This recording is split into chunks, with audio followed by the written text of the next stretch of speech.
Jesus Christ, these glasses make me look like I've one fucking eyebrow. Alright, what is going on, everybody? My name is Kieran Hannon, and today I'm reviewing the brand new Scars on Broadway album, Dictator. Scars on Broadway is the solo project from guitarist, vocalist, producer, songwriter, and System of a Down alumni daaron Malakian. This is a follow-up to the self-titled debut from 2008. For the band's sophomore effort, they have changed their name to Daaron Malakian and Scars on Broadway. This project truly feels like Daaron's own project at last. Daaron writes and records the instrumentation for every track on this album. Recently, there's been massive controversy in System of a Down with infighting between Daaron Malakian and Serj Tankian, and comments being passed from every band member about why they haven't recorded a new album. Daaron is claiming that Serj is no longer interested in making metal music, while Serj is basically saying that Daaron has too much control and the whole artistry is gone from making System of a Down music. Dictator seems in a way to be Daaron's response to these claims, and Dictator in a way feels like what Daaron's new System of a Down record would sound like. Most of these songs were recorded back in 2012 when hopes for a new System of a Down album were much higher. The mission statement from this album is made immediately clear with the opening track and lead single Lives. The opening guitar riff feels like something straight out of the System playbook and will make any System of a Down fan feel at home. Daaron is singing about the Armenian genocide, singing "We're the people who were kicked out of history." This is a topic that has followed Daaron throughout his discography. It's featured on every System of a Down album, the first Scars on Broadway album, and it features prominently throughout this one. Despite being wrote in 2012, many of the songs on this album feel perfectly fitting for 2018. The themes of a dictator and people rising up saying, "You won't kick us out of history, you will not silence us, you will deny and we will verify."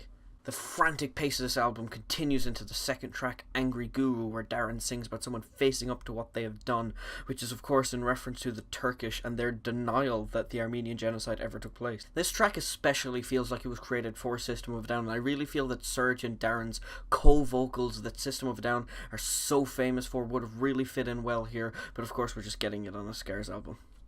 The tempo is brought down by the fifth track, Guns Are Loaded, which gives a really nice pacing to the album. It is really nice to see a song that is less focused on really heavy and aggressive riffs for the most part, and focuses on Daaron's vocals. While Daaron's vocals really aren't everybody's cup of tea, I am actually a big fan of his singing style. I feel his passion, it's really emotive. He means what he's singing. Talking Shit is a song I've been waiting to hear for years. This is a song that was originally toured by Scars on Broadway back in 2012. I've been hearing the shitty live and raw recordings of it. I've been waiting for this studio version. It's finally here. I finally got it, and I absolutely love this song. This is a must check out song for me. Eighth song on this album, Till the End, is my least favorite song on the album. It feels much more akin to a song like Lonely Day. It's a song that to me feels kind of redundant, but I had felt that it was going to become popular and has been one of the more popular cuts of the album. I do at times enjoy Daaron's harmonies and vocals in this song. It is the lyrics that I don't really fuck with. I feel it's the hokiest kind of song on the album. It isn't an immediate skip for me, and it is of course obviously a song that has generally received popular reception. The biggest surprise for me on this album was the instrumental track Gi Mu, which translates to My Son, and I hope I pronounced that right. This is a song that when I saw the track listing, saw there was instrumental on the album, I thought I would listen to it for the first couple of times with the album, and I thought it was a song I was going to just forget about and move on. I didn't really like the instrumental track Scars on Broadway that came out around the time of the self-titled album, but this song felt so much more emotive. It felt so much more passion.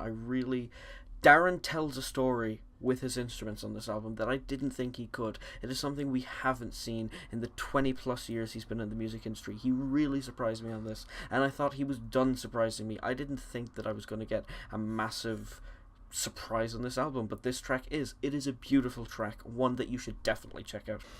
I have had the itch for a new System of a Down album for a very long time, just like a lot of you people have. We haven't had anything close to a System album in a long time.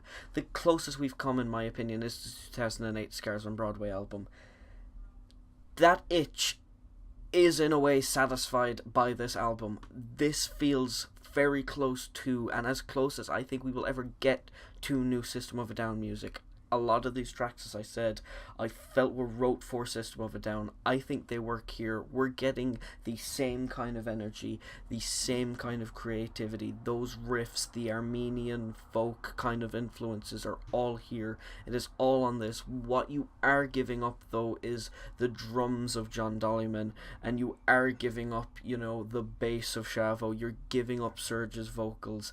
I feel Daaron doesn't do a fantastic job with the bass and drums in this album, but he does a commendable job. He's not a bass player, he's not a drummer, but he does enough to get the songs over the line. There isn't those crunchy basses, there isn't those amazing drum solos, there's enough to keep the album going. That is the main sort of thing I don't like about this album. It is the main negative point. It is very clear that Daaron is the brain behind System of a Down, that he knows how that project works. And this project and this album, I feel, works for the exact same reasons. It does have a few negatives. It is not a perfect album, but it is one of my favourite albums of this year. And for that reason, I give this album an 8.5 out of 10. So, that is my first album review. You know, leave some constructive criticism. Don't just give me blind shit, though. I'm new to this, you know.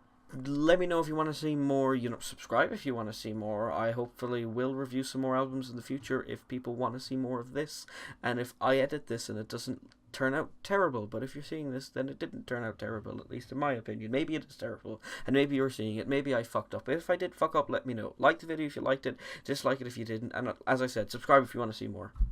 Alright, peace.